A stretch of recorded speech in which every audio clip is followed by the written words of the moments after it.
Friends, 60 second ma'am આપ સૌનું સ્વાગત છે. આજે આપણે કાશ્મીર ટેસ્ટ 2 માં દાખલા નંબર 7 વિશે માહિતી મેળવશું. પહેલાના જેટલા દાખલા છે તેમાં આપણને કોષ્ટક ડાયરેક્ટ આપી દીધા હતા અને પછી આપણે દાખલાની શરૂઆત કરી હતી. આમાં આપણે કોષ્ટક પણ જાતે બનાવવાનું છે. પહેલા તે ચેક ના કર્યું તો પહેલા તે ચેક કરો, ત્યારબાદ આ લિંક પર આપો. શું આપેલું છે આમાં? તો કે 200 છોકરાઓની તપાસ કરતા તેમાંથી 75 બુદ્ધિશાળી હતા. એટલે કુલ કેટલા છે તમારા પાસે? તો કે 200 છોકરા. ક્લિયર? એમાંથી શું કીધું છે? તેમાંથી 75 કેવા હતા? બુદ્ધિશાળી હતા. લખી નાખીએ બુદ્ધિશાળી. એમાં કેટલા હતા? 75. ટોટલ 200 હતા, બુદ્ધિશાળી 75. તો અબુદ્ધિશાળી કેટલા હોય? તમને એટલી તો ખબર પડે કે ટોટલ 200 છોકરા છે, એમાં બુદ્ધિશાળી કેટલા છે? 75. તો અબુદ્ધિશાળી કેટલા હશે? તો આનામાંથી માઇનસ કરી નાખી. 200 માઇનસ 75 એટલે કેટલા આવશે? 125. ક્લિયર? ત્યારબાદ શું કીધું છે? તેમાંથી 40 ના પિતા કુશળ હતા, જ્યારે બુદ્ધિશાળી વિદ્યાર્થી ન હોય. તેમાંથી 85 છોકરાઓના પિતા કુશળ ન હતા. તો તે કુશળ પિતાનો પુત્ર બુદ્ધિશાળી હોય કે નહીં? ધ્યાનથી સાંભળો, તમને શું કીધું છે. હવે તેમાંથી 75 બુદ્ધિશાળી હતા, અને એટલે કે બુદ્ધિશાળીમાંથી તમને કીધું છે, બુદ્ધિશાળીમાંથી તેમાંથી 40 ના પિતા કુશળ હતા. એટલે કે આની અંદર જ બુદ્ધિશાળી તો હોય જ અને પ્લસ કુશળ પણ હોય. એવા કેટલા હતા આની અંદર? એવા કેટલા હતા આની અંદરથી? તો કે 40. તો અકુશળ કેટલા? બિનકુશળ કેટલા હશે? જો ટોટલ બુદ્ધિશાળી કેટલા છે આપણા પાસે? 75 હતા. 75 માંથી આપણને શું કીધું છે? 40 ના પિતા કુશળ હતા, જ્યારે બુદ્ધિશાળી વિદ્યાર્થી ન હોય. ચલો આપણે કરી જ નાખી જે ઇન્ફોર્મેશન આપેલી છે. બુદ્ધિશાળી ન હોય તેમાંથી 85 છોકરાઓના પિતા કુશળ ન હતા. આમાંથી કેટલાના? 85 ના કુશળ ન હતા. આપણને આટલી ઇન્ફોર્મેશન આપેલી. કોષ્ટકના સ્વરૂપમાં જોઈએ શું આવશે. તો કે કુશળ આવે અને બિનકુશળ કુલ. ત્યારબાદ અહીંયા કોનું લખશું? બુદ્ધિશાળી, અબુદ્ધિશાળી અને કુલ. ક્લિયર? હવે કુશળ એ હોય અને બુદ્ધિશાળી એ હોય એવા કેટલા હતા? 40. કુશળ અને બુદ્ધિશાળી. ક્લિયર? ટોટલ કેટલા છે? 200. તો કુલમાં કુલ 200 લખી નાખીએ. એમાંથી 75 કેવા છે? બુદ્ધિશાળી છે. તો બુદ્ધિશાળીમાં 75 અને અબુદ્ધિશાળી કેટલા થશે? તો આપણા 125. ક્લિયર? ત્યારબાદ હવે જોઈએ શું કીધું છે. બુદ્ધિશાળી ન હોય અને 85 ના કુશળ પણ ન હોય. તમને શું કીધું છે? ઇન્ફોર્મેશન ને ધ્યાનથી વાંચો. બુદ્ધિશાળી ન હોય એવા કેટલા છે આપણા પાસે? 125. એમાંથી શું કીધું? એ 85 કુશળ ન હોય. જો 85 કુશળ ન હોય અને અબુદ્ધિશાળી એટલે કે બિનકુશળમાં 85 આવે. 125 માંથી 85 માઇનસ કરીએ એટલે કેટલા આવશે? 40. 40 ને 40 80 થઈ ગયા. 200 માંથી 80 કાઢો એટલે કેટલા આવશે? 120. 120 માંથી 85 કાઢીએ એટલે કેટલા મળશે? 35. આ કોષ્ટક આપણને રેડી થઈ ગયું. ક્લિયર છે? હવે આપણે આનું શું શોધશું? EI શોધશું. પહેલા OI લખી નાખું. 40, 40, 35, 85. આ તો ટોટલ છે આપણું EI. ચલો EI કઈ રીતે મેળવાશે?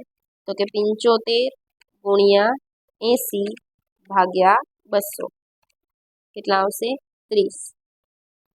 ત્યારબાદ 125 ગુણ્યા 80 ભાગ્યા 200 કેટલા આવશે? 50. 75 ગુણ્યા 120 ભાગ્યા 200 45. 125 ગુણ્યા 120 ભાગ્યા 200 75. ચલો લખી નાખીએ આપણે EIમાં 30, 50, 45 ને 75 માઇનસ કરીએ. OI minus EI. 40 માંથી 30 એટલે કેટલા આવશે? 10. 40 માંથી 50 એટલે કે માઇનસ 10. 35 માંથી 45 એટલે માઇનસ 10. 85 માંથી 75 તો 10. OI માઇનસ EI નો વર્ગ ભાગાકાર કરીએ OI માઇનસ EI નો વર્ગ ભાગ્યા EI એટલે કે 100 ભાગ્યા 30 કેટલા આવશે 3.33 100 ભાગ્યા 50 કેટલા આવશે 2 100 ભાગ્યા 45 કેટલા આવશે 2.22 100 ભાગ્યા 75 કેટલા આવશે 1.33 ચાલો સરવાળો કરી નાખીએ 3.33 પ્લસ 2 પ્લસ 2.22 પ્લસ 1.33 કેટલા આવશે 8.88 કેટલું આવે છે તમારું કાઈ સ્ક્વેર ઓકે 8.88 હવે આપણે જોઈશું દાખલા નંબર 8 જેમાં આપણને શું આપેલું છે તો કે 800 વ્યક્તિઓમાંથી 25% શિક્ષિત હતા અને 300 લોકોએ તેમના જિલ્લાની હદ બહાર પ્રવાસ કર્યો હતો શિક્ષિત લોકોના 40%એ પ્રવાસ કર્યો નથી 2 ગુણ્યા 2 કોષ્ટક તૈયાર કરો અને 5%ની સાર્થકતા કક્ષાએ તપાસો કે પ્રવાસ અને શિક્ષણ વચ્ચે કોઈ સંબંધ છે કે નહીં એ આપણે શું કરવાનું છે ચકાસણી કરવાની છે ચલો જોઈએ પહેલા શું આપેલું છે તો કે કુલ આપેલા છે 800 વ્યક્તિ એમાં શું કીધું છે શિક્ષિત કેટલા ટકા હતા 25% શિક્ષિત તો કે 800 ના 25% કરીએ આપણે કેટલા આવશે 200 અશિક્ષિત કે બિન અશિક્ષિત કેટલા થશે અશિક્ષિત કે બિન શિક્ષિત ગમે તમે લખી શકો તો 600 ટોટલ 800 હતા એમાં શિક્ષિત 200 તો અશિક્ષિત કેટલા હોય 600 હોય ત્યારબાદ શું કીધું એમ અને 300 લોકોએ તેમના જિલ્લાની હદ બહાર પ્રવાસ કર્યો હતો એટલે કે પ્રવાસ કરેલ એવા કેટલા હતા 300 ત્યારબાદ શું કીધું છે શિક્ષિત લોકોના 40%એ પ્રવાસ કર્યો નથી કેટલા લોકોના તો કે 40% પ્રવાસ કર્યો નથી શિક્ષિત લોકો કેટલા છે 200 શિક્ષિત પ્રવાસ કરે નથી એવા કેટલા છે 40% કાઢીએ કેટલા આવશે 80 અને શિક્ષિત એ પ્રવાસ કરેલ નથી તો શિક્ષિત એ પ્રવાસ કરેલ હોય એવા કેટલા હશે તો કે આનાથી માઇનસ કરીએ 200 માઇનસ 80 એટલે કેટલા આવશે 120 ક્લિયર અને કોષ્ટક સ્વરૂપે લખી નાખીએ આપણે શું આવશે શિક્ષિત બિન શિક્ષિત કે અશિક્ષિત ગમે એ લખી શકો છો અહીંયા કોણ કોણ આવશે પ્રવાસ કરેલ અને પ્રવાસ ન કરેલ કુલ અહીંયા પણ આવશે કુલ ચલો કુલ કેટલા આપેલા છે આપણને ખબર છે 800 ત્યારબાદ પ્રવાસ કરેલા 300 પ્રવાસ ન કરેલા 500 શિક્ષિત 200 અને બિન શિક્ષિત 600 ક્લિયર અહીંયા સુધી કોઈ ડાઉટ છે હવે અહીંયા કહી દીધું છે કે શિક્ષિત પ્રવાસ કરેલ નથી એવા કેટલા છે શિક્ષિત છે અને પ્રવાસ કરેલા નથી એવા કેટલા છે 80 તો પ્રવાસ કરેલા હશે એવા કેટલા હશે 120 એવી જ રીતે બિન શિક્ષિત છે તો બિન શિક્ષિત માટે કાંઈ ઇન્ફોર્મેશન આપેલી નથી તો હવે કઈ રીતે મેળવવી પડે આપણે બિન શિક્ષિત માટે તો કે અહીંયા 300 છે અહીંયા 120 છે માઇનસ કરી નાખીએ 300 માઇનસ 120 તો કે 180 એ જ રીતે 600 માંથી 180 માઇનસ કરી નાખીએ એટલે 420 આ કોષ્ટક આપણું અહીંયા થાય છે કમ્પ્લીટ હવે આપણે જોઈએ OI થી આપણે 120 80 180 અને 420 ત્યારબાદ EI મેળવીએ તો EI આપણને ખબર છે કઈ રીતે મેળવાય ગુણાકાર કરીને ભાગાકાર તો એટલે કે આવશે 300 ગુણ્યા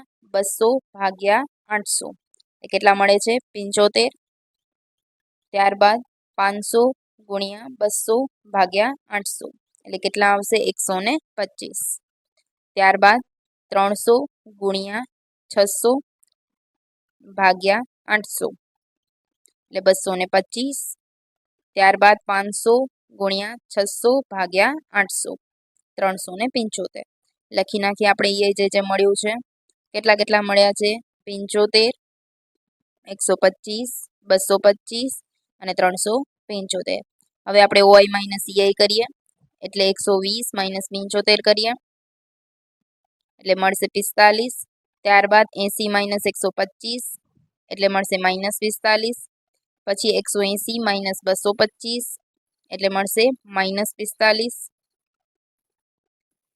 ત્યારબાદ 420 માઇનસ 375 એટલે મળશે 45 ક્લિયર. ત્યારબાદ ઓઆઈ માઇનસ ઈઆઈનો વર્ગ કરીએ એટલે 45નો વર્ગ 20 25 બધામાં એ જ આવશે કારણ કે 45 જ છે બધામાં. ત્યારબાદ આપણે શું કરશું? ભાગાકાર કરશું. શેનો થાય તો કે ઓઆઈ માઇનસ ઈઆઈનો વર્ગ છેદમાં ઈઆઈ એટલે કે 20 25 ભાગ્યા ઈઆઈ કરશું એટલે ઈઆઈ કેટલાનું છે? પહેલાનું 75 ભાગ્યા 75 એટલે કેટલા મળશે? 27. ત્યારબાદ 20 25 ભાગ્યા 125 એટલે 16.2 20 25 ભાગ્યા 225 એટલે 9 20 25 ભાગ્યા 375 એટલે કેટલા આવશે? 5.4. ત્યારબાદ સરવાળો કરી નાખીએ એટલે કેટલા મળશે? 57.6. તમારું કાય સ્ક્વેર કેટલું મળે છે? તો કે 57.6. હવે આપણે શું જોવાનું છે? 5%ની સાર્થકતા એ કીધું છે આપણને ચેક કરો. 5%ની સાર્થકતા હોય આપણે આ કેટલા બાય કેટલાનું કોષ્ટક થાય? 2/2 નું કોષ્ટક થાય તો કે ડીએફ બરાબર શું થશે? 2 - 1 અને 2 - 1 એટલે કેટલા થાય? 1 ગુણ્યા 1 એટલે કેટલા આવશે? 1 આવશે. 1માં કોની જોશું? 5%ની સાર્થકતા. તો 1માં 5%ની સાર્થકતા ચેક કરો તો કેટલી મળે છે આપણને? 3.841. કેટલી મળે છે? 3.841 કરો. હવે આપણી કેટલી આવે છે? તો કે 57.6. તો 57.6 એ શું છે? નાના છે કે મોટા છે? તો કે મોટા છે. જ્યારે પણ મોટા આવે તો સ્વીકાર્ય આવતું નથી. ક્લિયર. હવે જોઈશું આપણે દાખલા નંબર 9 જેમાં સ્વાયત્ત કોલેજના અભિપ્રાય માટે સ્નાતક થયેલા 300 વિદ્યાર્થીઓ અને અનુસ્નાતક થયેલા 300 વિદ્યાર્થીઓનો નિર્દેશ લેતા 190 સ્નાતકો અને 210 અનુસ્નાતકો સ્વાયત્ત કોલેજના તરફેણમાં હતા. તો 5%ની સાર્થકતાની કક્ષાએ સ્નાતક અને અનુસ્નાતક વિદ્યાર્થીઓ સ્વાયત્ત કોલેજ માટેના અભિપ્રાય સ્વતંત્ર છે તે જણાવો. ચલો હું કોષ્ટક દ્વારા ડાયરેક્ટ તમને સમજાવી દઉં છું. શું થશે આપણું કોષ્ટક? તો કે સ્નાતક અને અનુસ્નાતક કુલ. ત્યારબાદ અહીંયા કોણ આવશે? કોલેજની તરફેણમાં અને કોલેજની તરફેણમાં નથી એટલે કે એનું ઓપોઝિટ અને કુલ આવશે. ક્લિયર. કુલ તમને ક્યાંય કીધું નથી કે ટોટલ કેટલા છે નથી કીધું. સ્નાતક કેટલા છે? 300 ને અનુસ્નાતક પણ કેટલા છે? 300 એટલે કે બંને 300 છે એટલે ટોટલ કેટલા થશે? 600. ત્યારબાદ શું કીધું છે? 190 અને 210 એ તરફેણમાં હતા એટલે કે તરફેણમાં 190 અને 210 સરવાળો કરી દઈએ. 190 પ્લસ 210 એટલે કેટલા થશે? 400. આ કેટલા આવશે? 200. 300માંથી 210 માઇનસ કરીએ એટલે કેટલા થશે? 90 માઇનસ 200 એટલે કેટલા આવશે? 110. ક્લિયર. આ આપણું કોષ્ટક થયું કમ્પ્લીટ. ઓવાઈ શોધી લઈએ. ઓવાઈ તો છે આપણા પાસે કેટલા છે? 190 110 210 અને 90. ત્યારબાદ ઈઆઈ જોઈએ. ઈઆઈ માટે આપણે શું કરશું? ગુણાકાર ભાગ્યા 600. 400 ગુણ્યા 300 ભાગ્યા 600 200. ત્યારબાદ 200 ગુણ્યા 300 ભાગ્યા 600 100. ત્યારબાદ અહીંયા કેટલું આવશે? 400 ગુણ્યા 300 ભાગ્યા 600 200.